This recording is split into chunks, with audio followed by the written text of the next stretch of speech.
Really cool topic here today. We're going to go into how moving towards the golf ball can actually minimize early extension. So early extension is something that I think a lot of us have fallen into, myself included. And I think there's a lot of concepts out there that a lot of us have been through, such as the ones that I was always trying to do when I was younger to fix this was keep my rear against the wall. So basically the concept of that is swing this back, keep my rear against it, keep my rear against it. And one, I could never really find the contact doing it, and I could never really find the speed doing it when I was able to actually perform it correctly, and I never knew how to turn it into what my actual motion was. I think it was a balance loss. So this is why I want to do this video here for everybody, so it can hopefully shed some light on a different way of looking at how early extension works. So I think there's three keys that go into what we're going to talk about today: setup, footwork, and hip tilt. Okay, so setup, footwork, and hip tilt. I think these are the three key things that allow us to create space so that the arms have room to hit the shot inside of our spine inclination here down through impact. Now, if we go into part one, the setup, I think, is king.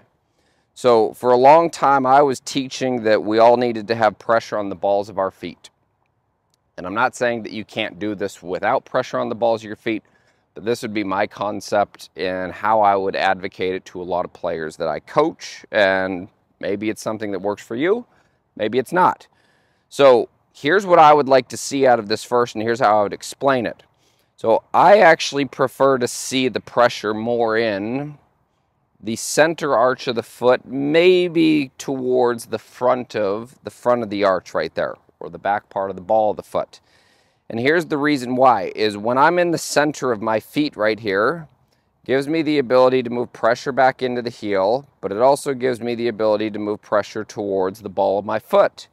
Now I think we need to use the ball of the foot to help us create pressure shift, and also using that pressure shift to also get us into a hip tilt that helps us minimize early extension right here. So if you're at home, here's where I would start with this, is number one, take an alignment stick. I'll also say this, I do think that the swing plane that you present the club on is probably pretty important as well. So let's all assume that we've got with like a 7-iron somewhere in a 55 to 60 degree range for what our starting swing plane angle is. So what I would do right in here is I actually like to find the center of my feet. So right in here I can feel that I can move back to my heels, and I can move forward to the balls of my feet. So I know that this is what this would feel like for me at setup. The rear is minutely behind my heels, so I don't have this pushed way forward on my toes.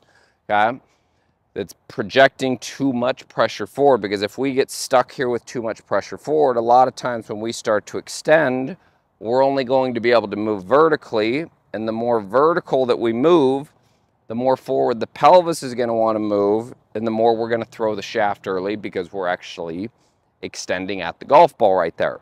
So what the pressure in our feet, what this allows us to do right in here, what the pressure in our feet allows us to do is I can have the weight in the center of my foot right here, and when I start to transition, I can move that pressure back to the ball of my foot. So this would actually be moving right here towards the golf ball. Now, how all of this works is the direction that we apply pressure. So from face on, if this is 12 o'clock, 1 o'clock, 2 o'clock. Let's say that we applied in transition pressure between 1 and 2. So if we applied pressure this way, well, that would allow me to now push from that direction in the opposite direction. So from down the line, what that would be doing is that would be creating space right there. So if we pan back over to face on, you can see how when I apply pressure towards the ball of my foot at 2 o'clock, you can see how that is also taking and driving my hips That is also taking and driving my hips here at about a 45-degree angle. So this would be getting us a little bit open, creating space for the arms, and it's allowing this inclination to stay the same through the shot. So I think the first place right in here that we need to understand is where the setup is in our feet, which will allow us to apply directional force towards 2 o'clock. Okay? One of the ways that I like to practice this with players is get something that you can bring awareness to where the pressure is in your foot. Like this right here, this would be a force pedal. So if I put this on the ground right here, and I put this underneath the ball of my foot, I can now feel, and I can keep pressure away from the ball of my foot so that when I go up here to the top, that pressure is away from this. So now when I feel like I apply that pressure, I'm going to push away from it. Now here would be kind of our key pieces that I would ask you to bring awareness to.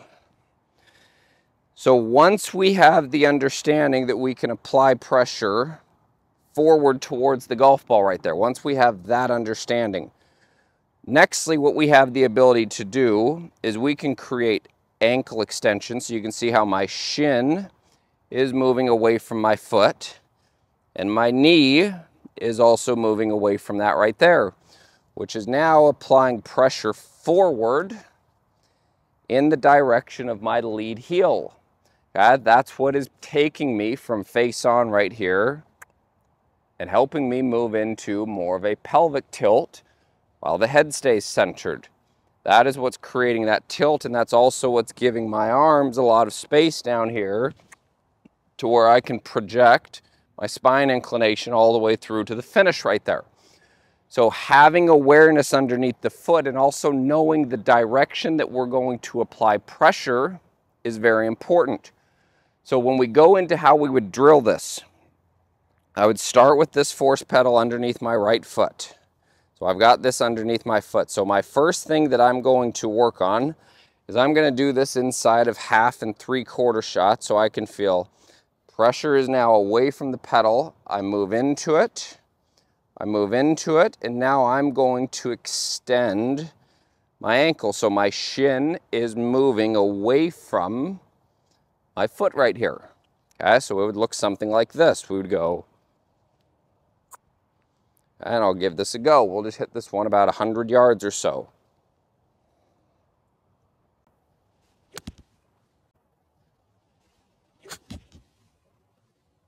So you can see the direction that my shins moved and the amount of space that I've created and where the direction of my pelvis went.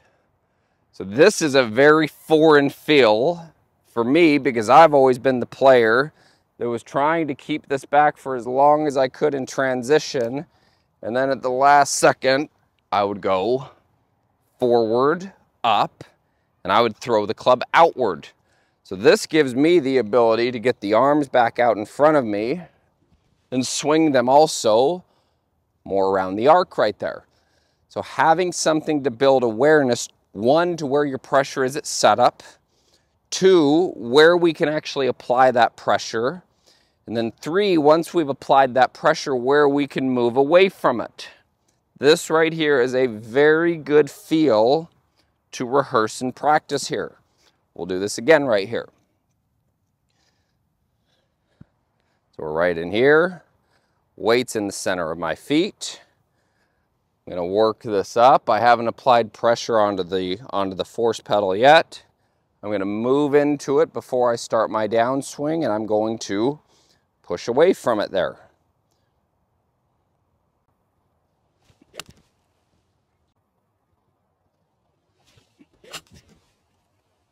So you can see now the direction that I've extended from the ankle, the shin, the leg, and this is taking my pelvis more forward, and it's also taking it on a diagonal movement that is giving me the ability to move everything else the direction that I've pushed that force right there.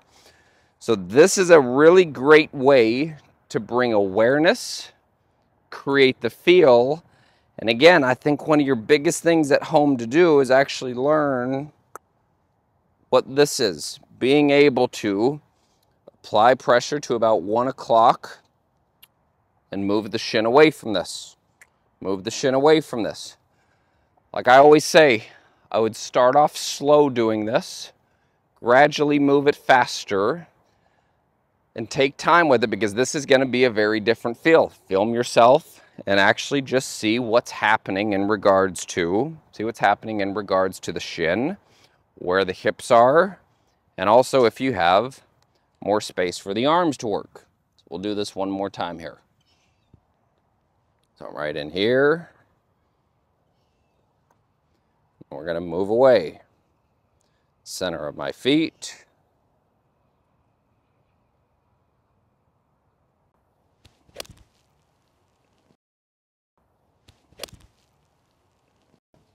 And that right there was a really, really, really good feel. So give that a go at home. Let me know if you have any questions. We can move towards the ball, which actually helps us move away from the ball to create our space, get into the proper spine inclination so that the arms have room to come through. So let me know if you have any questions. See you next time.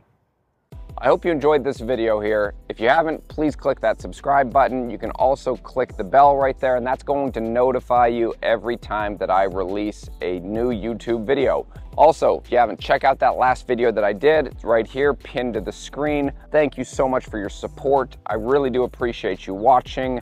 If you have any questions, any comments, please leave those below, and I will make sure I get back to each and every one of you. So, thank you again. Appreciate your support. We'll see you next time.